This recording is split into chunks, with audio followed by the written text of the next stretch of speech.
신의 창조 행위를 흉내낸 사람은 신의 형벌을 받게 된다. 마호메트. 안녕하세요. 책강권의 여유로움입니다. 내 이름은 빨강. 오르안 파묵. 빨강 하면 무엇이 떠오르시나요? 아이들 말 배울 때 보면 빨간 불자동차 카드를 그렇게 좋아하던데 빨강은 그만큼 눈길을 확 사로잡는 색이겠죠. 내 이름은 빨강이라니. 빨강이 자기소개를 어떻게 하는지 들어보실래요? 빨간 벌레에서 추출한 빨강이 이렇게 말해요. 부시나를 종이에 퍼지게 할 때는 근질거리듯 즐거웠다 하고요. 벌써 유쾌해지죠. 소설에서는 나무도 동전도 개도 심지어 죽음까지도 다 빨강처럼 자기 이야기를 해요. 이게 묘하게 설득되면서 편가르는 데 익숙한 이분법적인 사고를 마비시켜버리는 거예요. 1인칭 나레이션이 갖는 몰입도가 상상 이상인데요. 무겁고 슬픈 이야기를 피식피식 웃어가면서 읽게 되는 것 같아요. 소설의 배경은 16세기 오스만 제국인데요. 역사상 최전성기였다고 해요. 정치 지도자 술탄이 종교 지도자인 칼리프의 자리까지 이어받을 정도로요. 영토의 팽창이 얼마만 했느냐면 동서로는 페르시아에서 알제리까지, 남북으로는 수단에서 우크라이나까지 세 대륙에 걸친 대제국이었으며 지중해 넘어 유럽까지 이어받았다고 해요. 나중에는 서구 열강의 침입에 전패하면서 쇠락의 길을 걷게 되고 결정적으로 1차 대전 참패로 오스만 대제국은 역사에서 사라지고 말았지만요. 소설은 이러한 팽창의 서구 문물의 영향으로 100여 년을 이어오던 궁정하원의 전통이 무너지고 쇠락의 길로 접어드는 양상을 마치 저물어가는 석양빛처럼 아름답게 그려내고 있어요. 이야기는 의문의 한 죽음에서 시작되어요. 궁정하원에서 일하던 엘레강스는 이스탄불 외곽 우물에 빠져 죽은 상태로 발견되기를 기다리고 있어요. 하원장 오스만은 엿새째에 나타나지 않는 엘레강스의 행방불명에 촉각을 곤두세우고 있죠. 엘레강스의 실종에 두려움을 가진 사람이 또 한 사람 있었어요. 고위층 관리인 애니시테로. 그는 술탄의 비밀 자금으로 새천년 기념 달력 제작을 맡고 있었는데 궁정하가 넷을 따로 불러 각자 그림을 그리게 하였고 마지막 그림을 완성할 즈음 이런 사건이 터진 거였어요. 마지막 그림이 담고 있는 비밀은 엄청난가 봐요. 사람이 죽어나갈 정도로요. 한편 4년째 전쟁에서 돌아오지 않는 남편을 기다리며 6살, 7살 두 아이를 키우는 미망인 세큐레가 있어요. 그녀는 옛 연인이었던 카라와의 재해로 가슴 떨린 사랑이 지금 막 시작되고 있어요. 또 이야기 속에는 액자 소설처럼 짧은 우화들이 삽입되어 있는데 복잡하고 까다로운 세밀화의 전통과 화풍을 쉽게 이해할 수 있게 하죠. 무엇보다 이 소설의 백미는 기하학적 문양과 아기자기 예쁜 소품들을 상상하는 재미예요. 마치 아라비안 나이트의 빈티지 골동품 카페를 연상시키는데 다가온 정서는 하늘을 나는 마법 양탄자의 신비로움보다는 슬픔 가득한 고요에 가깝다고 할 수 있어요. 부패되어가는 아버지의 시신을 모시고 올리는 딸의 슬픈 결혼식 같은 고유한 문화의 금기를 깨부시는 도전에 어쩔 수 없이 따르는 희생처럼요. 은밀한 밝음이라고 들어보셨나요? 서로 상대가 다치지 않게 배려하지만 전통은 전통대로 변화에 저항하고 변화는 변화대로 전통을 무시해야 하지요. 피할 수 없는 충돌과 갈등과 희생을 읽어내고 나니 터번 또는 히잡을 머리에 두른 이슬람인들과도 말 붙여볼 수 있을 것 같아요. 요즘 답 없는 중독 문제 뉴스도 들리기 시작하고요. 예술은 삶과 정신의 문이라고 합니다. 내 이름은 빨강에서 작가는 과거가 기억되고 현재와 연결되는 방식은 기억하는 이가 처한 환경과 상황에 따라 변한다는 것을 역설하는 것 같아요. 죽음의 향기를 뽑아 읽는 내 이름은 빨강. 지금 시작할게요.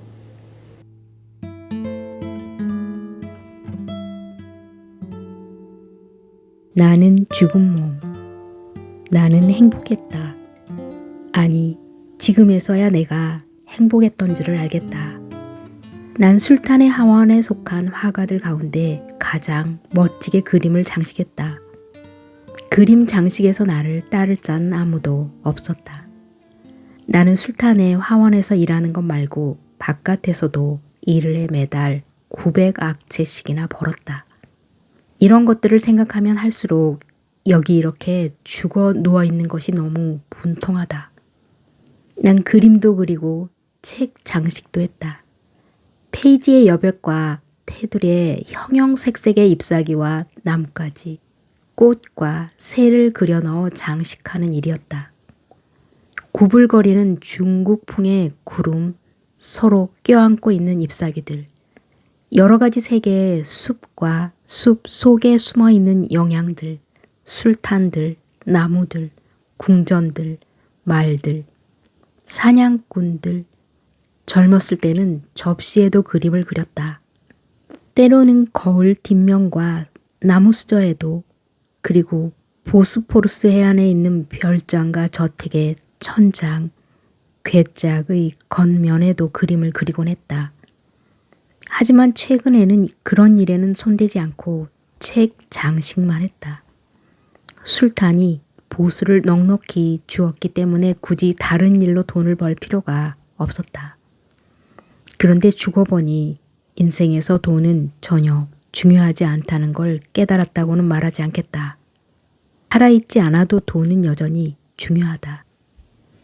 사후 세계에 대한 궁금증 때문에 피비린내 나는 전쟁터의 시체 사이를 누빈 사내의 이야기를 들은 적이 있다. 그는 저 세상에서는 사람이 둘로 나누어진다고 생각했다는 것이다. 웃기는 얘기다. 오히려 세상에서 둘로 나누어졌던 영혼이 이곳에서 합쳐진다고 할 수 있다. 그러나 악마의 힘에 굴복한 불신자들의 주장과는 달리 다른 세상이라는 것이 있기는 하다. 하늘이 도우사 바로 그곳에서 내가 당신들에게 말을 하고 있으니 이게 증거가 아니고 무엇이겠는가. 난 죽었지만 당신들이 보는 바와 같이 사라지지는 않았다. 하지만 성스러운 코란에 나오는 금과 은으로 지은 천상의 저택 주위로 흐르는 시내나 탐스러운 과일이 주렁주렁 열린 화렵수와 아름다운 처녀들을 보지 못했음을 고백해야 할 것 같다. 나를 살인자라고 부를 것이다.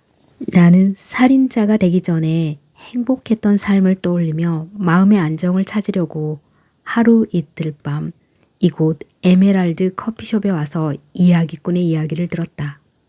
내 삶에서 대부분의 시간을 함께 보낸 세밀화가 친구들 중 상당수가 매일 이곳에 온다. 하지만 어린 시절부터 함께 그림을 배우며 자랐던 그 멍청이를 죽인 뒤로는 그들 중 누구도 보고 싶지 않아졌다. 만나기만 하면 남의 험담을 늘어놓지 않고는 못 베기는 동료들의 삶과 흥청망청하는 이곳의 저질스러운 분위기가 나를 적잖이 부끄럽게 한다. 그들이 나를 질투하는 것은 당연하다. 색을 섞고 자로 선을 긋고 페이지의 구도를 정하고 주제를 선택하고 인물화를 그리고 수많은 사람이 등장하는 전쟁터와 사냥터를 그리고 연인들을 그리고 그 세밀화 안에 영혼에서 우러나온 시를 쓰고 그림에 금박을 입히는 이 모든 작업에서 나는 단연 으뜸이다. 자기 자랑을 하려는 게 아니라 나를 이해해달라는 의미에서 하는 말이다. 세밀화가로 살아가는 데 있어서 동료에 대한 질투는 시간이 흐를수록 물감만큼이나 필요 불가결한 재료가 된다. 내가 죽인 자의 얼굴을 떠올리면 상대가 내 표정을 보고 내가 무슨 생각을 하는지 알아차릴 것만 같다. 이것은 최근 커다란 쟁점이 되고 있는 스타일의 문제로 쇠미라가는 자신만의 독특한 방식이나 색깔, 소리가 과연 있는가 혹은 있어야만 하는가. 장인 중에 장인이자 세뮤라의 거장인 비으자드의 그림 하나를 예로 들어보자. 90년 전에 그려진 헤라트 화파의 그 멋지고 완벽한 책 히스레브와 쉬린을 우연히 보게 되었는데, 그러니까 페르도우시가 쓴 것 말고 네자미가 쓴 책에서 말이다. 사랑에 빠진 이들 두 연인은 수많은 난관과 장애를 이겨내고 마침내 결혼식을 올린다. 그러나 히스레브의 전초소생 아들인 사악한 왕자 쉬루에는 행복한 그들 부부를 가만두지 않았다. 쉬루에는 아버지의 왕좌와 그의 젊은 부인 쉬린에게 눈독을 들였다. 네자미가 입에서 사자처럼 역겨운 냄새가 난다고 묘사했던 쉬루에는 우여곡절 끝에 아버지를 포로로 삼아 그의 왕위를 찬탈한다. 그리고 어느 날 아버지가 쉬린과 함께 잠든 방으로 들어가 칠흑 같은 어둠 속에서 시퍼런 단검으로 아버지의 심장을 찌른다. 아무것도 모른 채 평온하게 잠든 쉬린의 곁에서 히스레브는 아침까지 피를 흘리다 죽는다. 저 위대한 거장 비으자드의 그림은 이 전설처럼 내가 오랜 시간 품고 있던 진정한 두려움을 묘사하고 있다. 한밤중에 어둠 속에서 깨어나 아무것도 보이지 않는 방 안에서 누군가 달그락거리는 소리를 내며 몸을 도사리고 있음을 알아챈 순간의 공포감. 그자가 한 손에 단검을 쥐고 다른 손으로 당신의 목을 잡고 있다고 생각해보라. 섬세하게 그려진 벽과 창틀의 장식, 졸린 목에서 새어나오는 고요한 비명의 빛깔을 닮은 붉은 카펫의 구김살. 살인자가 당신을 죽일 때 보이는 역겨운 맨발과 그가 잔인하게 밟고 서 있는 이불의 화려하고 멋진 노란색과 보라색 꽃 문양 등은 모두 동일한 효과를 불러일으키고 있다. 한편으로는 지금 보고 있는 그림의 아름다움을 강조하면서 동시에 머지않아 우리가 두고 가야 할 세상이 얼마나 아름다운지를 상기시키는 것이다. 이 그림을 보면 그림과 세상의 아름다움은 나의 죽음과는 무관하며 설사 사랑하는 아내가 옆에 있다 하더라도 나의 죽음은 철저히 나 혼자만의 몫이라는 사실을 깨닫는 아찔함을 느낄 수밖에 없다. 20년 전 떨리는 내 두 손에 쥐어진 이 책을 함께 본 늙은 장인은 비으자드의 솜씨야 라고 말했다. 그의 얼굴은 그때 우리 곁에서 타고 있던 촛불 때문이 아니라 그 그림을 본다는 희열로 환해졌다. 이것이 바으자드의 작품이라는 건 너무나 분명해서 서명조차 필요 없지. 늙은 장인은 그렇게 말했었다. 나는 카라의 애니시테요. 우리 집에 드나드는 여느 젊은이들처럼 카라도 나의 아름다운 외동딸 셰큐레를 사랑한다는 걸 눈치챌 수 있었다. 그러나 내 바람과는 달리 카라는 자신의 사랑을 묻어두지 못하고 가슴속에서 활활 타오르는 정념을 딸에게 털어놓는 실수를 범하고 말았다. 그 후로 카라는 더 이상 우리 집에 발을 들여놓지 못했다. 카라가 이스탄불을 떠나고 3년 뒤에 딸애는 아름다운 나이에 한 기마병과 결혼했다. 그런데 아들 둘을 낳은 사위는 원정을 떠났다가 다시는 돌아오지 않았다. 4년 동안이나 소식이 끊긴 사위의 근황을 아는 사람은 아무도 없다. 그럼에도 내가 맡은 중차대한 일을 완성하기에 그의 도움이 필요할 것 같아 타브리즈에 있는 그를 이스탄불로 불러들였다. 난 곧바로 내 편지에 이미 밝혔던 문제에 대해 말했다. 네가 타브리지에 거주하는 서예가와 세밀화가들을 데리고 일했던 것처럼 나도 지금 책을 만들고 있다. 나에게 그 책을 만들도록 명하신 분은 이 세계의 근원인 우리 술탄이시다. 그 책이 제작되고 있다는 사실은 비밀에 붙여야 했기 때문에 술탄께서는 국고 관리자를 통해 비밀 자금을 쓰도록 하셨다. 나는 궁정화원에 소속된 장인들 가운데 가장 솜씨 좋은 자들과 일일이 접촉했다. 그들 중 누구에게는 개를, 누구에게는 나무를, 누구에게는 책에 테두리 장식과 지평선의 구름을, 또 누구에게는 말을 그리도록 하고 있다. 이 그림은 베네치아 장인들의 그림처럼 우리 술탄의 세계 전체를 재현하는 데 그 목적이 있지. 그러나 베네치아인들이 그렸던 물질 세계의 단순한 묘사와는 거리가 멀다.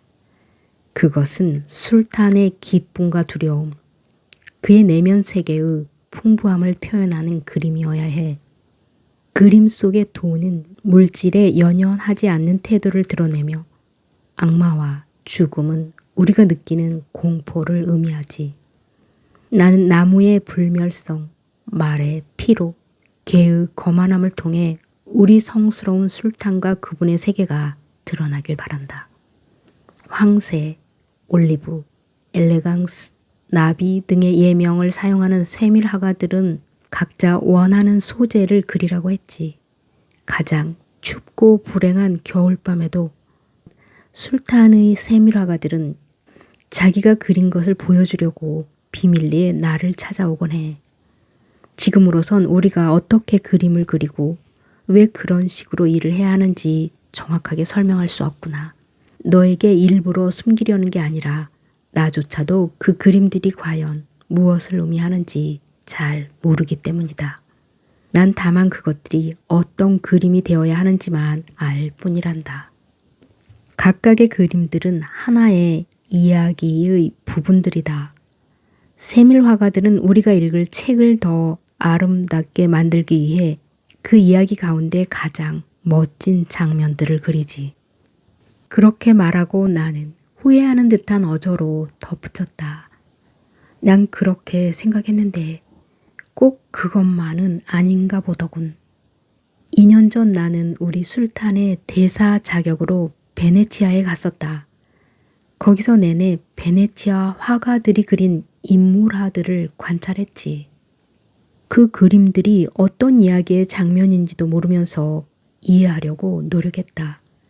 이야기를 상상하려고 애썼던 거야. 그런데 어느 날 궁전 벽에 걸린 그림을 보다가 그만 아연실색하고 말았지. 그것은 어떤 인물, 그러니까 나와 똑같이 생긴 누군가의 모습을 그린 그림이었어. 물론 우리 같은 이슬람인은 아니었다. 하지만 그림을 보면 볼수록 그와 내가 닮았다는 생각이 들더구나. 난 화가가 어떤 이야기를 장식하기 위해 그 그림을 그렸을까 곰곰이 생각해 보았다. 그림을 보다가 어느 순간 그것은 이야기가 아니라 그림 그 자체라는 것을 깨달았다. 그것은 이야기의 일부로서의 그림이 아니라 그림을 위한 그림이었지. 그 화가가 베네치아 사내의 초상화를 어찌나 잘 그렸던지 난 그 그림이 그 사내라는 것을 대번에 알 수 있었다. 그림이 너무나 정교해서 그를 실제로 만난 적은 한 번도 없었지만 그 남자를 찾아내라고 하면 수천 명의 사람들 속에서도 찾아낼 수 있을 정도였다. 베네치아 화가들은 의복이나 견장이 아니라 얼굴 생김새와 자태로 한 인물을 다른 인물과 구별되도록 그리는 방법과 기술을 발견한 거야. 그것이 바로 초상화라는 것이다. 내 지휘 아래 일하는 세밀 화가가 한 명 있다. 술탄에게 바칠 밀서를 만들기 위해 다른 세밀 화가들처럼 몰래 우리 집에 와서는 밤새도록 함께 일하곤 했지. 그림에 금박을 가장 잘 입히는 사람이었어. 그런데 그 가엾은 엘레강스는 어느 날 밤 우리 집에서 나간 뒤 자기 집으로 돌아가지 않았다는구나. 그가 살해됐을지도 모른다는 생각이 들어서 두렵다. 다르게 그림을 그리는 게 곧 다르게 본다는 것을 뜻할까? 금박을 입히는 가련한 화공은 그것 때문에 살해되었어. 그는 옛날 방식대로 금박을 입히곤 했지. 사실 그가 살해되었는지는 확실하지 않아. 그냥 행방불명이야. 우리 세밀화가들은 하원장 오스만의 명령에 따라 술탄을 위한 축제의 서를 그리고 있었다. 작업은 다들 집에서 하지. 오스만만 궁정 하원에 기거해. 난 네가 화원으로 가서 이 모든 걸 직접 보았으면 한다. 내 이름은 카라. 베네치아 화가의 기법으로 그린 세큐레의 초상화가 있었더라면 12년이나 계속된 여행 중에도 고향에 두고 온 옛 연인의 얼굴이 전혀 기억나지 않은 일은 없었을 텐데. 그리운 여인의 얼굴이 가슴 속에 생생히 살아있다면 세상 어느 곳에 있든 그곳이 내 집이나 마찬가지니까. 잠시 눈을 붙인 뒤 날이 밝자 나는 편지를 품에 넣고 거리로 나가 오랫동안 산책을 했다. 애니시테가 가보라고 한 궁정하원도 이 거리처럼 고요하리라는 생각이 들자 가슴이 두근거렸다. 난 조금 일찍 아야소프트 사원 뒤에 있는 궁정 쇠밀화가들의 작업장에 도착했다. 꼬마 견습생으로 일했던 시절 내 스승과 함께 자주 들락거렸던 그 화원은 처마에 매달린 고드림을 제외하면 변한 것 하나 없이 옛 모습 그대로였다. 안내인과 나는 얼어붙은 계단을 올라갔다. 하원 건물 2층을 사방으로 에워싸고 있는 주랑을 따라 걸었다. 아래쪽 눈 덮인 마당에서는 2명의 어린 학생이 두터운 양모로 된 긴 겉옷을 걸치고도 덜덜 떨면서 뭔가를 그리고 있었다. 아마도 벌을 받기 위해 기다리고 있는 듯했다. 그러자 어린 시절 게으름을 피우거나 비싼 물감을 낭비한 학생들에게 떨어지던 매질, 피가 날 때까지 발바닥을 내리치던 그 몽둥이가 떠올랐다. 방으로 들어서자마자 한쪽 구석에 놓인 길쭉한 안진뱅이 책상 앞에 앉아있는 화원장 오스만을 알아볼 수 있었다. 여행을 다니면서도 그림 그리는 것을 상상할 때면 언제나 그가 바흐자드인 양 경외의 대상으로 떠오르곤 했었다. 화원장은 창에 덮인 방수포를 뚫고 비쳐드는 눈 덮인 정원의 빛을 물끄러미 바라보며 말했다. 그곳에도 지금 눈이 오는가? 그는 마치 예술의 지고한 경지에 이르자 눈이 멀어버려서 반은 성자요 반은 노망든 노인이 되었다는 전설적인 옛 페르시아의 대가들처럼 행동하고 있었다. 그러나 나는 요정처럼 또렷한 그의 눈빛을 통해서 그가 애니시테를 격렬히 증오하고 있으며 나를 수상하게 여긴다는 것을 대번에 알아보았다. 그래도 나는 그에게 아랍의 사막에서는 눈이 아야소프트 사원에 내리듯이 그냥 땅으로 떨어지지 않고 추억 위로 내린다고 말해주었다. 화원장이 말했다. 네가 가본 나라에서는 세밀화가들이 무엇을 그리는지 말해다오. 그러자 방 안에 다른 화가들과 나누어 쓰고 있는 작업대에서 페이지 테두리에 선 긋기를 하고 있던 젊은 세밀화가가 몽상에 잠긴 듯한 표정으로 고개를 들었다. 아시는 바와 같이 52년 동안 왕자를 지켰던 샤 타마스프는 그의 말년에 책과 사파와 그림에 대한 사랑을 버리고 시인과 화가와 서예가들에게서 등을 돌린 채 기도에만 전념하다 죽었고 지금은 그 자리에 아들 이스마일이 들어섰지요. 그래서 카즈빈과 헤라트의 전설적인 세밀화가들, 다마스푸샤의 화원에서 걸작들을 만들던 나이든 장인들과 견습생들, 붓 하나로 말들을 질주하게 만들고 책장 위에서 나비들을 날게 했던 화가들, 의 대가들, 재봉가들, 서예가들이 모두 돈 한 푼 없이 거리에 나앉게 되었습니다. 그래서 어떤 이는 우즈베크인을 따라 북쪽으로 갔고 어떤 이는 인도로 들어갔습니다. 물론 여전히 서로 으르렁거리며 싸우는 나이 어린 왕자들이나 지방 영주들의 빌부터 그림이라곤 기껏해야 대여섯 장 들어가는 손바닥만한 책을 만들어주는 사람들도 있었지요. 글씨도 대강대강 쓰고 그림도 아무렇게나 그린 책들. 무지렁이 병사들이나 촌스러운 파시아들, 버릇없는 왕자들의 입맛에나 맞을 싸구려 책들이 사방에 넘쳐나고 있습니다. 화원장 오스만이 물었다. 그런 책들은 얼마 정도에 팔리나?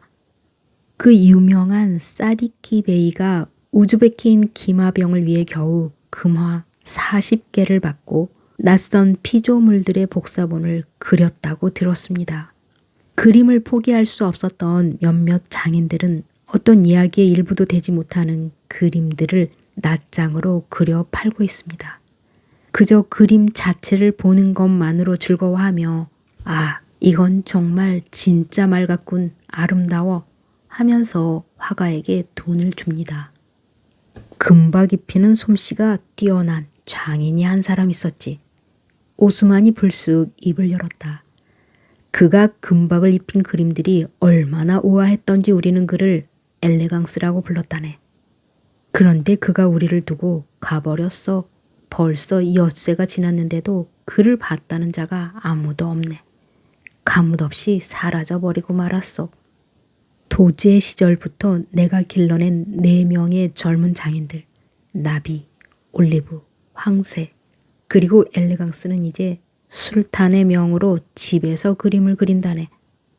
이것은 표면적으로 화원의 화가들 전부가 관여하고 있는 축제의 설을 좀 더 편히 작업하도록 내려진 조치였다고 오스만은 설명했다. 술탄이 이번에는 화가들을 위해 따로 궁정에 화원을 마련해 주는 대신 각자 집에서 그리도록 명령했다는 것이다. 술탄은 분명 애니시테가 작업을 수월히 하도록 배려해서 그런 명령을 내렸을 것이다. 그것을 깨달은 순간 나는 입을 다물었다. 화원장은 어떤 의도로 이런 얘기를 하는 것일까? 나는 난생 처음으로 축제의 서에 나오는 전설적인 페이지들을 보게 되어 매우 흥분했다. 모든 직업에 종사하는 사람들, 모든 길드의 회원들, 이스탄불의 모든 사람들이 참가한 가운데 술탄의 아들들의 할례 의식이 5일 동안 베풀어졌고 이 성대한 의식을 기념하기 위한 책을 펴내려고 준비 중이라는 얘기를 나는 페르시아에 있을 때 전해 들었다. 그림은 이성의 침묵이며 응시의 음악이다. 오스만은 손등에 작별 키스를 할 때 나는 그를 향한 커다란 존경심과 더불어 내 영혼 속으로 들어와 혼란을 일으키는 어떤 감정, 성자를 대할 때 느껴지는 선망과 연민이 뒤섞인 형언할 수 없는 감정과 이상한 죄책감 같은 것을 느꼈다. 어쩌면 서양 화가들의 화풍을 완벽하게 모방하는 작업을 비밀리에 추진하고 있는 애니시테가 그의 경쟁자라는 사실을 의식했기 때문이었는지도 모른다. 그리고 불현듯 어쩌면 이것이 이 위대한 장인의 생전 모습을 보는 마지막 순간일지 모른다는 생각이 들었고 그를 기쁘게 해주고 싶은 마음에 나는 엉뚱한 질문을 던졌다. 존경하는 어르신, 진정한 화가와 평범한 화가를 구분하는 기준은 무엇입니까? 난 약간은 아첨하는 듯한 이런 류의 질문에 익숙한 화원장이 무성의하게 대답하리라고 생각했다. 그러나 그는 진지하게 대답했다. 진정한 화가와 재능 없고 신앙심 없는 화가를 구분하는 유일한 판단 기준은 없다네. 그것은 시대에 따라 변하지. 그러나 화가가 우리의 예술을 위협하는 악에 대항하기 위해 어떤 윤리와 기법을 따르는가는 중요하지. 나는 오늘 한 젊은 화공이 얼마나 진지한지 알아보기 위해 그에게 3가지 질문을 던졌네.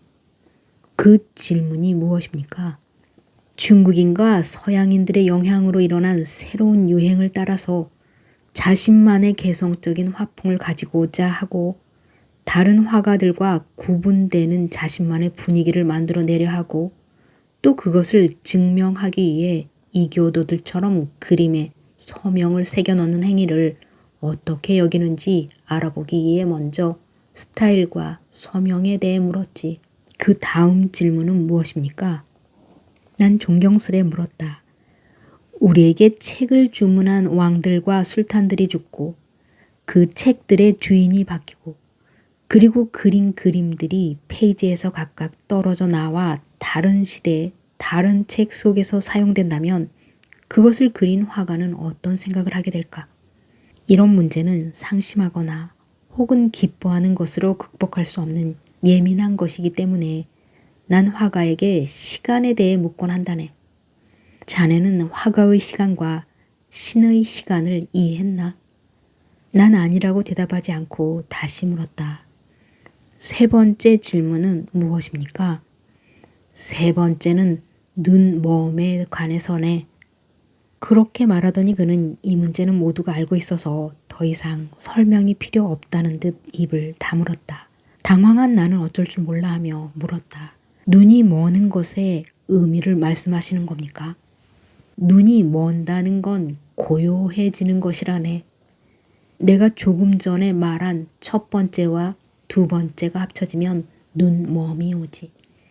그림이 가장 심오한 경지에 이르는 것은 신이 어둠 속에서 나타나는 것을 볼 때라네. 나는 여러분의 애니시테요. 1000개의 서에는 죽은 후 사흘이 지난 영혼이 신의 허락을 받아 자신이 살았던 육체를 방문하는 이야기가 쓰여 있는 장이 있다. 영혼은 자신의 옛 육체가 무덤 속에서 피와 썩은 물 속에 있는 걸 보고는 사랑하는 나의 가련한 옛 육체라고 울먹이며 명복을 빈다. 난 한동안 엘레강스의 불운한 종말과 그가 우물 바닥에 있던 모습을 떠올리며 어쩌면 그의 영혼이 자신의 무덤이 아니라 우물에 찾아와서 몹시 가슴 아파했을지 모른다고 생각했다. 사원에 도착한 나는 화가 나 있고 거만해 보이는 멍청이 같은 고인의 형제들과 껴안았다. 그리고 세밀 화가들, 서예가들과 껴안고 울었다. 장례식이 거행될 즈음 갑자기 짙은 회색빛 안개가 내려앉아 사방을 뒤덮었다. 나는 묘석 위에 올려져 있는 관을 바라보며 엘레강스를 죽인 저질스러운 놈에 대한 분노에 사로잡혔다. 너무나 화가 나서 고인의 영혼을 위해 올리는 기도조차 머릿속에서 뒤죽박죽이 돼버렸다. 오스만이 그저 의례적인 질문을 던지듯 내게 물었다. 어느 묘지에 묻는다고 하던가? 잘 모르겠다고 하면 저기를 풍길 것 같아 나는 당황했다. 그래서 대답하는 대신 계단에 서 있는 다른 사내를 향해 어떤 묘지에 묻는답니까? 에드르네 갑 묘지입니까? 하고 물었다. 턱수염을 기른 멍청해 보이는 젊은 남자는 퉁명스럽게 대답했다. 에윕 묘지요. 난 오스만을 돌아보며 에윕 묘지랍니다. 하고 말했다. 물론 그 역시 턱수염을 기른 젊고 아둔해 보이는 사내의 말을 들은 터였다. 하원장 오스만은 알았다는 시선으로 나를 보았다.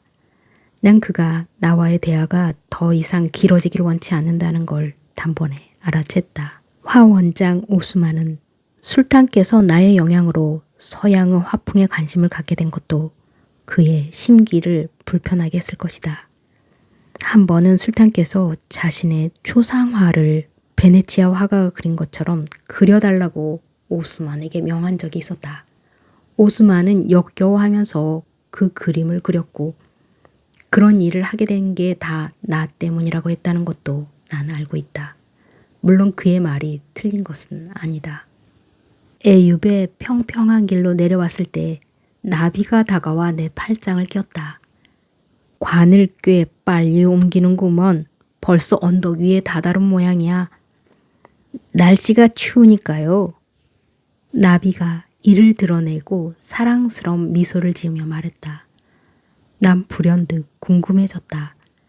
그가 실제로 사람을 죽일 수도 있지 않을까? 가령 시기심 때문에. 그렇다면 혹시 나까지 죽일 수 있지 않을까? 이자가 우리 종교를 비방했소 라는 한마디만으로 핑계는 충분하겠지. 난 그의 얼굴을 쳐다보며 즉흥적으로 떠오른 생각을 말했다. 이제 책 만드는 일은 그만둘 걸세. 그러자 고개를 돌리고 있던 나비가 말했다. 뭐라고요? 아무래도 징조가 안 좋아. 우리 술탄께서도 돈 지급을 중단하셨다네. 올리브와 황새에게도 알려주게나. 지금 이 묘지를 둘러싸고 있는 것과 같은 안개 속에서 나를 맞이해 부축한 흰옷 차림의 크고 창백한 사공을 보고 난 한순간 그가 죽음 그 자체라고 생각했다. 그의 눈 속을 들여다보며 그 안에서 나 자신을 보았다. 이 밀서 작업이 끝나면 한 번 더 베네치아에 가보고 싶다. 나는 흙으로 잘 덮은 무덤 쪽으로 다가갔다. 지금쯤 저 위쪽에서는 천사들이 죽은 자에게 질문을 던지며 시험을 하고 있으리라. 성별과 종교와 예언자에 대해 묻고 있겠지. 그러자 나의 죽음에 관한 생각이 떠올랐다. 까마귀 한 마리가 옆에서 날아올랐다.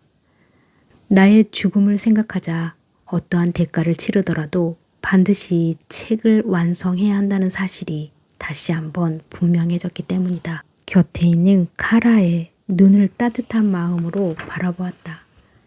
그에게 돌아가는 길에 나를 좀 부축해 달라고 했다. 그리고 책을 만들어야 하니 다음날 아침 일찍 집에서 기다리겠다고 했다. 금요일 아침에 나는 서양 화풍으로 그려진 그림이 들어갈 술탄의 밀서가 어떤 책이 되어야 하는지에 대해 카라에게 설명하기 시작했다. 그에게 내가 그 책의 의의를 술탄에게 뭐라고 설명했으며 책의 제작을 허락하도록 술탄을 어떻게 부추겼는지를 주로 말해주었다. 그렇지만 나의 숨겨진 의도는 그림과 함께 묶을 아직 쓰지 못한 이야기를 카라가 쓰도록 만드는 것이었다. 책에 넣을 그림들은 대부분 완성했으며 마지막 한 점도 곧 끝날이라는 것도 말했다. 죽음을 그린 그림도 있지. 내 책은 술탄의 세계가 얼마나 평화로운 곳인지를 보여주게 될 거다. 그러기 위해서 영리한 세미라가 황새에겐 나무를 그리게 했지. 악마의 그림도 있고 우리를 아주 먼 곳으로 데리고 갈 말 그림도 있지. 음흉하고 학구적인 채 하는 개도 있고 금화도 있고 화원의 장인 화가들은 꽤 멋지게 그것들을 그렸단다. 그러니 네가 한번 그 그림들을 보고 어떤 글을 써야 할지 말해 주었으면 좋겠구나. 너도 알다시피 시와 그림 그리고 색과 단어는 형제지간이니까. 그렇게 말하다가 문득 일을 잘 해내면 딸애를 주겠다고 말해볼까 하는 생각이 스쳤다. 그러다 금세 귀를 바짝 곤두세우고 내 말을 듣는 그의 모습, 그의 얼굴에 떠오른 어린아이처럼 천진한 표정에 속지 말라는 목소리가 마음속에서부터 들려왔다. 나는 베네치아 그림의 가장 커다란 발견인 그림자에 대해 그에게 말했다. 만약 사람들이 걷고 멈추고 수다 떠는 거리를 그린다면 서양 화가들이 그렇게 했듯이 거리에서 가장 흔히 눈에 띄는 그림자도 그림 속에 들어가 있어야 한다는 사실을 너도 알아야 한다. 그러자 카라가 물었다. 어떻게 그림자를 그릴 수가 있습니까? 나는 종종 내 말을 듣는 조카에게서 조급해하는 모습을 본다. 그는 내게 선물로 가져온 몽골산 물감병을 만지작거리기도 하고 쇠로 된 불쏘시개를 들고 화로 안을 뒤적이기도 했다. 난 그가 그 불쏘시개로 내 머리를 내리쳐 죽이고 싶어 한다는 상상을 해보기도 했다. 왜냐하면 두려움이 그가 쓸 글에 적당한 것이라고 느꼈기 때문이다. 나는 그 그림들에서처럼 인간은 자신을 세상의 중심에 놓을 수 있어야 한다고 말하며 한마디를 더 붙였다. 나의 쇠밀화가들 중 한 명이 내게 아주 멋진 죽음을 그려주었지. 한번 보겠느냐? 나는 지난 1년 동안 쇠밀화가들에게 몰래 그리게 했던 그림들을 그에게 보여주기 시작했다. 처음에 그는 약간 주춤했다. 사실 두려워했다. 죽음의 장면이 유난히 많은 왕서에서 볼 수 있는 페르시아 왕 에프라시압이 시아부시의 머리를 베는 장면, 또는 르시템이 자신의 아들인 줄도 모르고 수랍을 죽이는 장면. 죽음의 장면에서 받은 영감으로 그려진 그 그림들을 보자 그는 곧 열중하기 시작했다. 타계하신 슐레이만 대제의 장례식을 그린 슬프고 비통한 색채로 가득한 그림에서는 서양 화가들에게서 받은 영감을 합치시킨 감수성이 드러났고, 내가 연필로 첨가한 음영에서는 그림자를 표현하려는 노력이 엿보였다. 그리고 지평선과 구름을 서로 섞어놓아 악마적인 깊이를 표현했다. 난 베네치아의 궁전에서 보았던 초상화들과 저마다 자신의 개성을 표현하려고 필사적으로 애쓰는 이교도들처럼 독특한 존재로 죽음이 묘사되어 있음을 상기시켰다. 나는 완성하지 못한 마지막 그림을 제외한 모든 그림을 그에게 보여주었다. 이야기를 쓰도록 그를 부추겼으며 세밀 화가들 각자의 성품과 그들에게 얼마나 많은 돈을 지불했는지도 낱낱이 말해주었다. 베네치아 화가들이 뒤쪽에 있는 물체일수록 점점 더 작게 그리는 기법이 비종교적인 것인지 아닌지에 대해서, 그리고 가련한 엘레강스가 돈에 대한 탐욕과 질투 때문에 살해당했을 수도 있다는 것에 대해서도 이야기를 나눴다. 그가 떠난 뒤에 나는 조심스레 문을 꼭 닫았다. 그리고 매일 밤 하던 대로 차조기를 씹는 화분으로 사용했던 오래된 물항아리를 문 뒤에 세워놓았다. 화로를 끄고 침대로 들어가려는데 하얀 겉옷차림의 세큐레가 어둠 속에서 유령 같은 모습으로 내 앞에 서 있는 것을 보았다. 저 남자와 끝내 결혼하기로 결심한 거냐? 아니에요, 아버지. 이미 오래전에 결혼을 포기했어요. 게다가 전 이미 결혼한 몸인걸요. 아직도 그와 결혼하고 싶다면 이제는 허락할 수 있다. 그와 결혼하고 싶지 않아요. 그건 왜냐? 왜냐하면 아버지가 원하지 않으시니까요. 아버지가 원하지 않는 사람은 저도 진심으로 원할 수가 없어요. 나는 비밀을 얘기하듯 말했다. 카라는 널 많이 사랑해. 알고 있어요. 오늘 하루 종일 그는 그림에 대한 애정이 아니라 너에 대한 애정 때문에 내 이야기에 귀 기울였다. 그가 아버지 책을 완성해 줄 거잖아요. 중요한 건 그거예요. 네 남편은 언젠가 돌아올 거다. 그는 죽었어요. 벌써 오래전에 그는 늑대와 새의 밥이 됐어요. 딸에는 자고 있는 아이들이 들을까 두렵기라도 한 듯 속삭이는 목소리로 낯선 분노에 가득 차 말했다. 내가 죽는다면 내 모든 걸 바친 이 책이 완성되도록 도와다오. 내 앞에서 맹세해라. 맹세할게요. 그런데 아버지 책을 누가 완성하지요? 카라, 그가 그 일을 하게 만들 사람은 너밖에 없다. 나를 살인자라고 부를 것이다. 나에게 문을 열어줄 사람이 없으리라 생각하며 대문에 손을 가져갔는데 문이 저절로 열렸다. 그러자 신께서 나와 함께 계시다는 생각이 들었다. 애니시테의 책에 들어갈 새로운 그림을 그리기 위해 늦은 밤 이곳에 올 때마다 지나갔던 그 반짝이는 조약들이 깔린 마당에는 아무도 없었다. 저녁 때가 되었는데도 어쩐 일인지 화덕에 불을 떼는 기척이 없었다. 모든 것이 질서정연했다. 마구간 옆으로 난 문은 열려 있었다. 나는 헛기침을 하며 2층으로 향하는 나무 계단을 올라갔다. 진흙 묻은 신발을 계단 모서리에 탁탁 부딪혀 털면서 발소리를 냈다. 그러나 안에서는 아무런 반응이 없었다.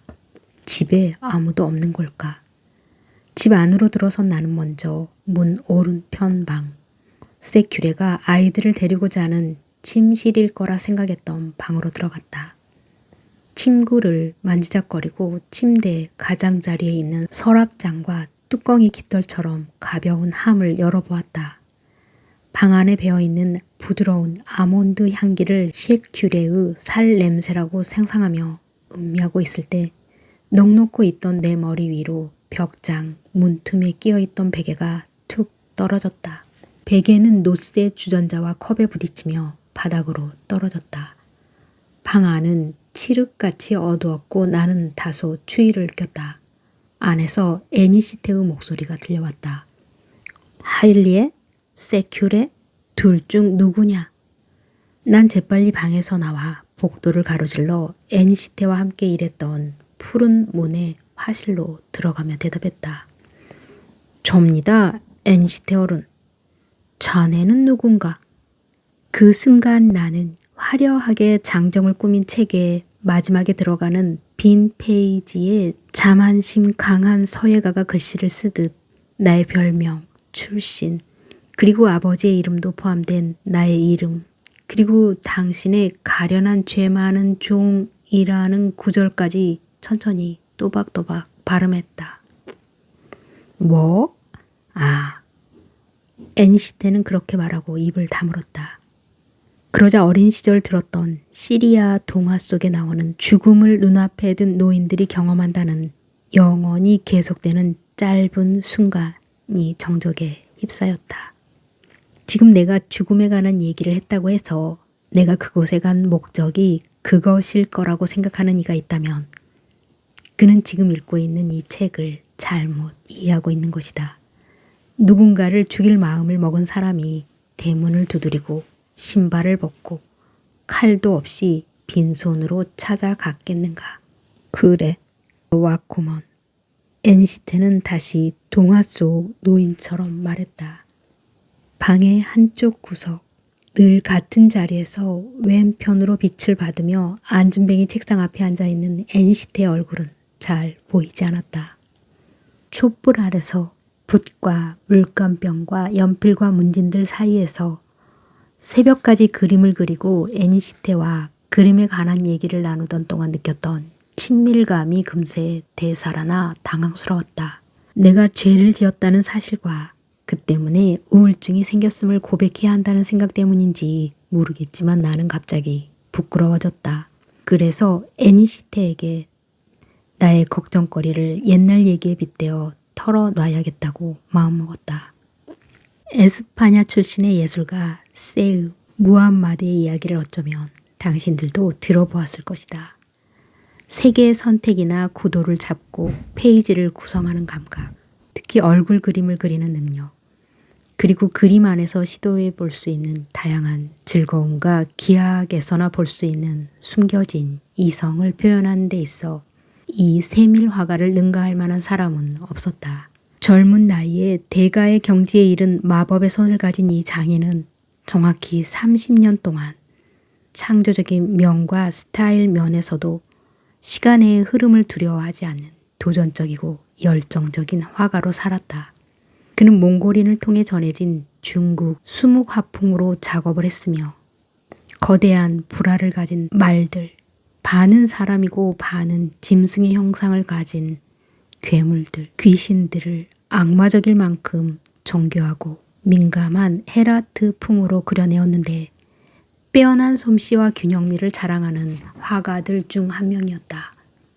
그는 포르투갈과 네덜란드에서 온 배에서 나온 초상화의 누구보다도 먼저 관심을 가졌고 영향을 받았으며 뜯겨져 나아간 고서들을 뒤적여 저 멀리 징기스칸 시대까지 거슬러 올라가는 옛 화풍을 발굴해내 소생시켰다. 그는 이 모든 것들을 몰래 혹은 드러내놓고 마음껏 포도주를 마시고 아편을 피우면서 30년간 열심히 즐겁게 그렸다. 하지만 나중에 나이가 들어서는 어떤 신실한 교주의 제자가 되어 짧은 시간에 완전히 딴 사람이 되었다. 그는 지난 30년간 자신이 그렸던 그림 모두가 무신론적이라는 결론을 내렸다.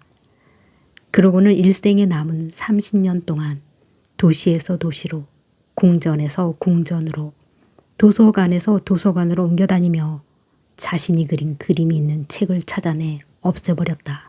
자기 책이 어떤 샤, 왕자, 귀족의 도서관에 있든 개의치 않았다. 때로는 아무도 주의를 기울이지 않는 틈을 타 몰래 책에서 자기 그림이 있는 페이지를 찍거나 물을 부어 망쳐버렸다. 또 카즈빈의 웅장한 도서관에서는 수백 권이나 되는 책 가운데 자신의 그림을 하나하나 분리해내는 것이 불가능하자 도서관에 불을 질렀다. 그러고는 그 자신도 고통과 후회 속에서 자기가 그린 그림들과 함께 불타 죽었다. 내가 이 이야기를 하는 것은 쇠밀화가가 그림에 대한 열정 때문에 자신도 모르게 신앙에서 멀어지는 것이 얼마나 고통스러운 일인지를 말하려는 뜻에서다. 애니시테가 다정하게 물었다. 우리가 그린 그림 때문에 두려운 게냐? 방이 너무 어두워 그의 얼굴이 보이진 않았지만 그가 웃고 있는 것이 느껴졌다. 우리가 만들고 있는 책의 비밀이라는 건 이제 더 이상 존재하지 않습니다. 우리가 암암리에 종교를 모독하고 술탄이 원하고 기대하는 책이 아니라 우리가 우리의 즐거움을 위해 그림을 그린다고 이교도 화가들을 모방하는 책을 준비한다고들 벌써 사방에 소문이 나돌고 있습니다. 우리가 한 번이라도 그런 짓들을 하려는 마음을 품은 적이 있나? 당치도 않은 말씀입니다. 그러나 사람들 사이에서 아주 심각한 마지막 그림 한 점이 있다는 얘기가 떠돌고 있습니다. 그자들은 가련한 엘레강스가 마지막 그림을 전부 다 보았고 종교를 모독했다고 판단했기 때문에 우리 중 누군가에 의해 살해되었다고 말하고 있습니다. 그것 때문에 저는 살아있으면서도 지옥 같은 고통을 느끼고 있습니다. 그 마지막 그림의 전부를 한 번만이라도 보고 싶습니다. 자네의 문제가 그것인가? 그것 때문에 나를 찾아온 건가? 나는 갑자기 당황했다. 혹시 그는 그 불쌍한 엘레강스를 죽인 자가 나라는 음침한 생각을 하고 있는 것은 아닐까? 자네는 에스파한의 거장 세흐 무함마드가 양심의 가책에 시달리다 못해 자신이 그린 그림이 소장된 거대한 도서관을 불태우고 스스로도 불 속에 몸을 던진 이야기를 나에게 해주었네. 그럼 이번에는 내가 그 전설과 관련해 자네가 모르는 일화 하나 얘기해 줌세. 자네 말대로 그는 인생의 후반 30년 동안 자신의 작품을 찾아다녔네. 하지만 그는 도서관에서 책장을 넘길 때마다 자신의 작품보다는 그 작품에서 영감을 받아 그린 다른 사람들의 모방작들을 발견했네. 줄잡아 두 세대에 걸쳐 예술가들이 자신이 부정한 그림을 견본으로 삼고 그의 그림을 너무 본 나머지 머릿속에 각인이 되었으며 그저 애우는 수준을 넘어 자신들의 영혼의 일부로 삼는 것을 목격했다네.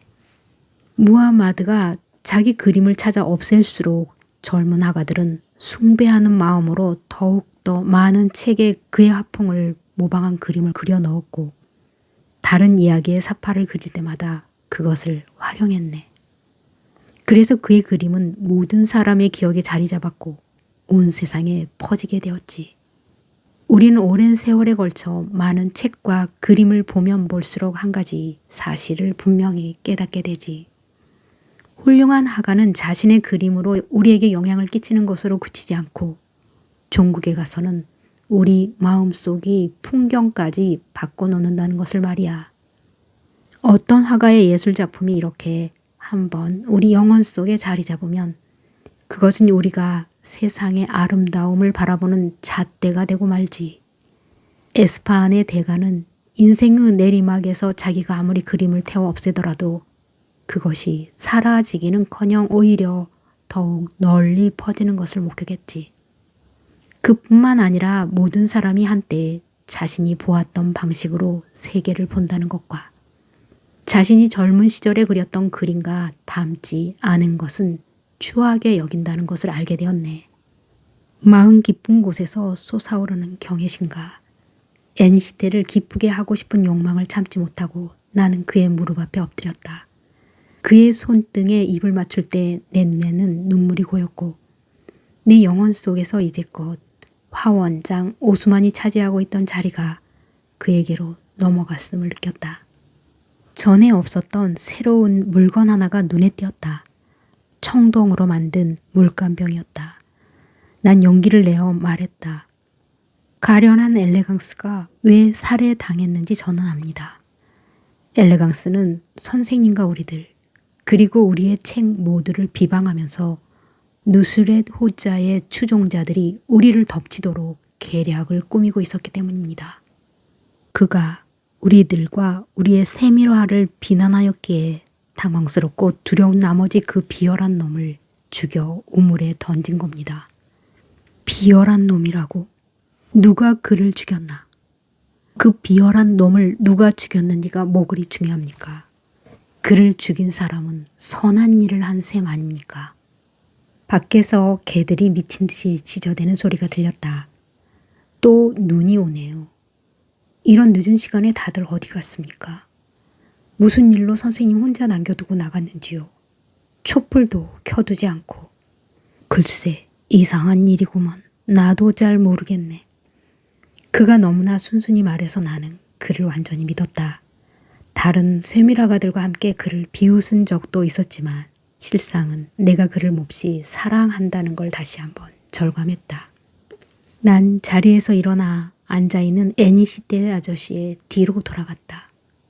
그리고 작업대 위에 있는 유리, 자기, 크리스털로 된 눈에 익은 물감병들 사이에서 무거운 청동 물감병을 집어들었다. 나는 입구가 좁은 물감병을 손에 든 채로 이렇게 말했다. 제가 수련 도제였을 때 아마 10살 무렵이었을 겁니다. 이런 물감병을 본 적이 있습니다. 100년 된 몽골산 물감병이지. 카라가 멀리 타브리즈에서 가져왔어. 빨간색만 담는다네. 바로 그때 그 자만심 가득한 노인의 머리에 온 힘을 다해 물감병을 내리치라고 날 부추긴 것은 물론 악마였다. 난 악마의 말에 순종하지 않고 어리석은 희망을 품고서 이렇게 말했다. 엘레강스는 제가 죽였습니다. 내가 왜 희망을 가득 안고 이렇게 말했는지 당신들은 이해할 것이다. 그렇다. 난 애니시떼가 날 이해하고 용서해 주기를, 그가 날 두려워하고 도와주기를 바랐다. 난 여러분의 애니시떼요. 그가 엘레강스를 죽였다고 말한 뒤 방 안엔 한동안 정적이 흘렀다. 개들이 아직도 짖고 있군. 그러나 대화는 더 이상 이어지지 않았다. 뜻밖에도 그는 내 눈을 똑바로 쳐다보지 않고 아주 조심스러운 태도로 나에게 정직함과 선의를 기대하는 아가씨처럼 떨면서 물었다. 내게 스타일이 있나? 순간 나는 눈물을 쏟을 뻔했다.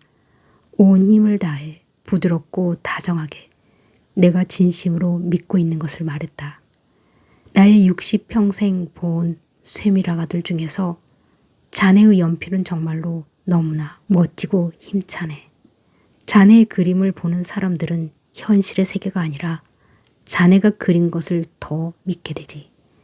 그래서 자네는 자네의 솜씨로 가장 신실한 사람조차 타락시킬 수도 있고, 반대로 전혀 믿음이 없는 사람을 신의 길로 인도할 수도 있어. 그래, 알았어. 그런데 당신은 날 그렇게 높이 평가하면서 왜 내가 아니라 평범함 그 자체인 카라와 함께 책을 만들겠다는 거지? 그가 하는 일은 세밀하가의 재능이 필요 없는 것일세. 이게 첫 번째 이유고, 두 번째는 그가 자네 같은 살인자가 아니기 때문이지. 그는 나의 농담에 천진하게 웃었다. 그가 그 무거운 물감병을 바닥에 내려놓기를 바랐다. 그와 함께 일하던 옛날처럼 편안하게 물었다. 책이 완성되면 내 그림을 본 사람들이 그것이 나의 솜씨인지 알아줄까? 어느 날인가 다행히 저 책을 무사히 끝내면 우리 술탄께서 보시겠지. 물론 맨 먼저 금박이 제대로 잘 사용되었는지를 점검하실 테고, 인물 묘사를 보듯 자신의 모습을 보겠지. 그러고는 모든 술탄이 그렇듯 우리의 멋진 그림이 아니라 그림에 묘사된 자신의 모습에 반할 테지. 금박은 누가 입혔나? 이 남자를, 이 말을 누가 그렸는지 묻는 일은 결코 없을 테고 굳고 책을 넣은 다음 문을 잠그겠지. 그렇지만 우리는 솜씨 있는 모든 화가들처럼 그래도 어느 날엔가 기적이 일어날 거라 기대하며 그림을 그리는 걸세. 그 기적이 언제 일어나지? 장님이 될 때까지 그린 그 많은 그림이 대체 언제쯤 진가를 인정받게 되냔 말이야. 내가 마땅히 받아야 할 사랑을 사람들은 언제쯤 주는 거지. 영원히 주지 않을 걸세. 뭐라고? 그 어느 때에도 우리가 원하는 것을 주지는 않을 거야. 오히려 갈수록 인정을 못 받겠지. 책은 영원히 남아. 그는 거만하면서도 온전히 믿지는 못하겠다는 태도로 말했다. 베네치아의 대가들에게도 자네의 시적인 감수성과 믿음, 그리고 색에 대한 순수함과 반짝임은 없네. 내 말을 믿게. 하지만 그 사람들의 그림이 더 사실적이고 삶과 더 많이 닮아있지. 세상을 사원 첨탑의 꼭대기에서 보는 것처럼 왕금법에 신경 쓰면서 그들은 거리에서, 왕자의 방 안에서, 자신이 잠자는 침대와 책상, 거울, 호랑이, 딸, 그리고 돈과 함께 그림을 그리네. 자네도 알다시피 그들은 모든 것을 그린다네. 이성의 눈에 비친 것과는 다르게 실제의 눈에 비친 대로 새로운 스타일로 인간을 그리는 기회를 얻게 되는 걸세.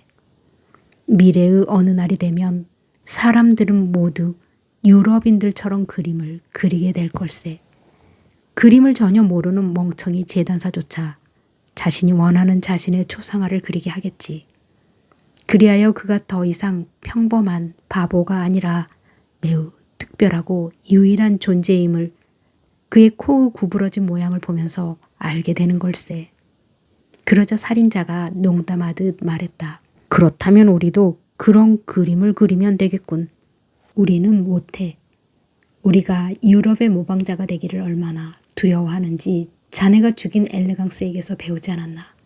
두려워하지 않고 시도한다 하더라도 결과는 마찬가지일세. 종국에는 우리의 화풍이 죽을 테고 우리의 색은 빛이 바랄 걸세. 우리의 책과 그림에 아무도 관심을 갖지 않게 될 거야. 관심을 갖는 사람이 있다 하더라도 아무것도 이해하지 못하거나 입을 삐죽거리며 왜 이 그림에는 원근법이 사용되지 않았느냐고 묻겠지. 책도 전혀 남지 않을 거야.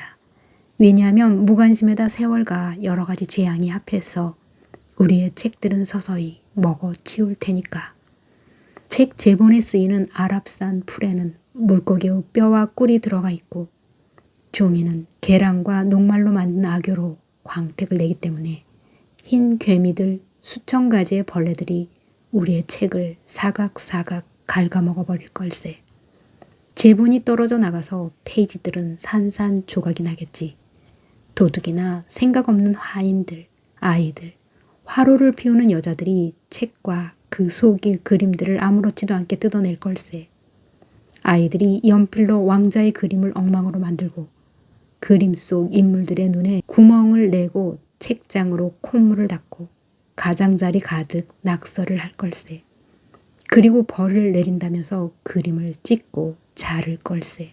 건조한 괴짝에서 기적처럼 발견된 마지막 한 권의 깨끗한 책조차 어느 날엔간 매정한 불길 속에서 사라져버릴 걸세.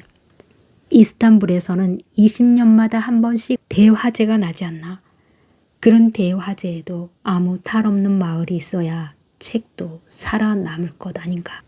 자네가 아직도 변함없는 열정으로 그리는 아름다운 정원과 솔개들, 죽음과 전쟁 장면, 우아하게 사냥하는 술탄과 역시 우아하게 도망치는 겁먹은 영양들, 죽은 왕들, 포로로 잡힌 적들, 자네가 연필로 그린 어두운 지붕처럼 반짝이는 어두운 밤과 별들, 자네가 빨간색으로 칠한 사랑과 죽음의 그림들, 이 모든 것이 결국 언젠가는 사라지고 말 걸세. 그가 온 힘을 다해 물감병으로 내 머리를 내려쳤다. 충격 때문에 먼저 나는 앞으로 비틀거렸다. 나를 죽이려는 이 미친 자에게 자네가 실수로 나를 아프게 하는군 이라고 말하고 싶었다. 그가 다시 한번 물감병으로 내 머리를 쳤다. 이번에는 그것이 실수가 아니라 광기와 분노에서 비롯된 행동이며 결국은 내가 죽을 수도 있다는 사실을 타격 때문에 둔해진 머리로도 선명하게 깨달을 수 있었다. 난 비명을 지르면서 그림으로 표현한다면 그것은 초록색으로 칠해져야 한다고 생각했다. 그가 또다시 물감병을 내려쳤다. 내 머리의 어느 구석에선가 그냥 잠들어 버리라고 명령했다. 죽기 직전 유년기의 마지막 시절에 들었던 시리아 동화가 떠올랐다. 혼자 사는 노인이 한밤중 잠에서 깨어 부엌에 가 물 한 잔을 마시고 있었다. 물컵을 탁자에 놓는데 그곳에 놓여있던 초가 없어진 것을 알았다. 그리고 어디선가 신랄 같은 빛이 비춰들고 있었다. 노인은 그 빛을 따라 방으로 들어갔다. 노인은 자기 침대에 낯선 사람이 손에 촛불을 들고 누워있는 것을 보았다. 노인이 물었다. 댁은 뉘시오. 그러자 그 이방인은 죽음이다 라고 대답했다. 노인은 순간적으로 말문이 막혔다. 그러고는 이제 왔군 하고 말했다. 죽음은 만족스러운 목소리로 그래 하고 대답했다. 그런데 다음 순간 노인은 아니야. 너는 다 끝나지 않은 내 꿈이야 라고 단호하게 말하고는 이방인의 손에 있는 촛불을 단숨에 불어 껐다. 그러자 모든 것이 어둠 속으로 사라졌다. 노인은 빈 침대에 들어가 다시 잠을 청했다. 노인은 그 후로 20년을 더 살았다. 내게 이런 동화 같은 일이 일어나지 않으리라는 건 잘 알고 있다. 왜냐하면 그가 내 머리를 또 내려쳤기 때문이다. 살인자가 방에서 나가는 걸 느꼈다. 아마 마지막 그림을 찾은 모양이었다. 갈증으로 목이 타들어갔지만 난 여전히 기다렸다. 내 딸아, 어여쁜 세큐레야, 빨리 오너라. 그러나 딸애는 끝내 오지 않았다. 수많은 고통을 마감한 나는 마음이 평안해졌다. 죽는다는 것은 두려워했던 것과는 달리 고통스럽지 않았다. 오히려 아주 편안했다. 이 상태는 영원한 것이며 살면서 느꼈던 모든 답답함은 찰나에 불과하다는 것을 금세 깨달았다. 이제 모든 것은 수세기 동안 영원히 종말의 그날까지 이렇게 계속될 것이다. 그 상태가 불만스럽지도 만족스럽지도 않다. 한때 내가 견뎌야 했던 끊임없이 휘몰아쳤던 모든 사건들은 이제 무한한 공간으로 퍼져나갔으며 동시에 그대로 거기 있었다. 재치 있는 쇠밀화가가 서로 관련 없는 다른 것들을 2페이지에 걸쳐 그린 그림처럼 지금 많은 것들이 한꺼번에 일어나고 있다. 내 이름은 빨강. 당신들이 던지는 질문을 들었다. 색이 된다는 것이 무엇을 의미하느냐고. 나는 빨강이어서 행복하다. 난 뜨겁고 강하다. 난 눈에 띈다. 그리고 당신들은 나를 거부하지 못한다. 난 숨기지 않는다. 나에게 있어 섬세함은 나약함이나 무력함이 아니라 단호함과 집념을 통해 실현된다. 나는 나 자신을 밖으로 드러낸다. 입을 다물고 내가 얼마나 멋진 빨강인지 한번 들어보라.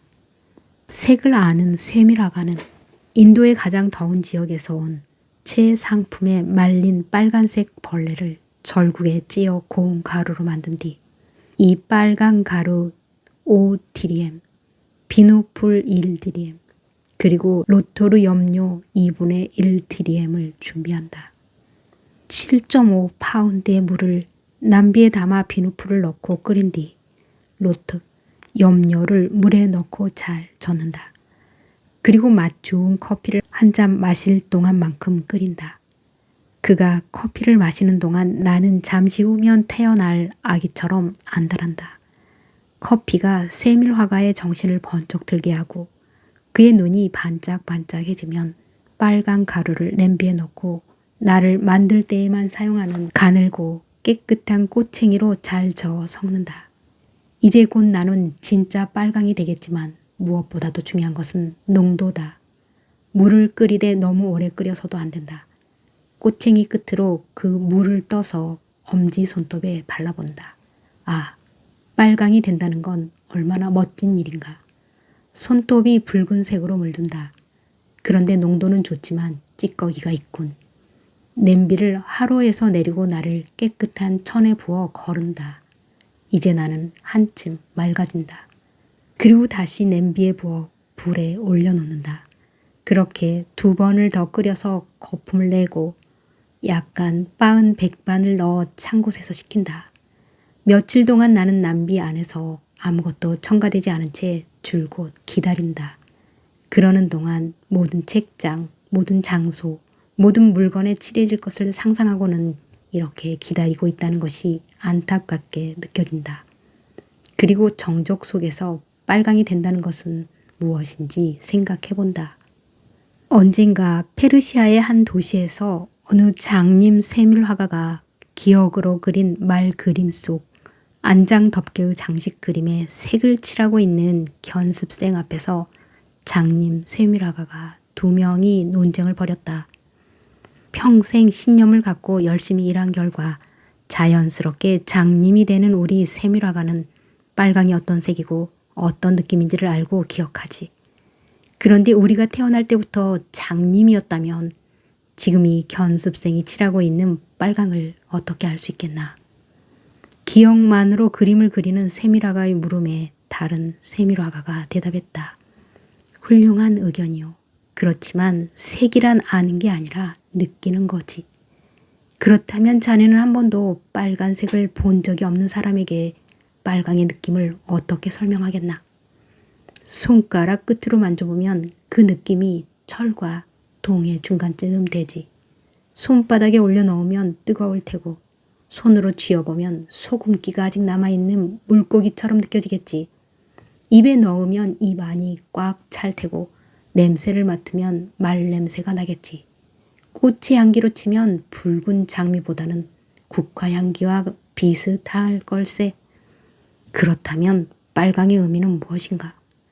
기억의 의지의 말을 그리는 장님 세밀화가가 물었다. 색의 의미는 그것이 우리 앞에 있다는 뜻이며 그것을 우리가 본다는 것을 뜻하지. 보이지 않는 사람에겐 빨강을 설명할 수 없네. 종교를 믿지 않는 사람, 이단자, 불신자들은 신을 부정하고자 할 때 신이 보이지 않는다는 점을 지적하네. 그러나 신은 보는 사람에게는 보이네. 그래서 코란에는 보는 사람과 보지 않는 사람이 절대로 같지 않다고 쓰여 있지. 붓이 나를 종이에 퍼지게 할 때는 온몸이 근질거리듯 즐거웠다. 이렇게 내가 칠해지는 것은 마치 이 세상을 향해 되라 라고 하자마자 세상이 원통 나의 핏빛색으로 물드는 것과 같은 일이다. 나를 보지 않은 사람은 나를 부인하겠지만 난 어디에나 존재한다.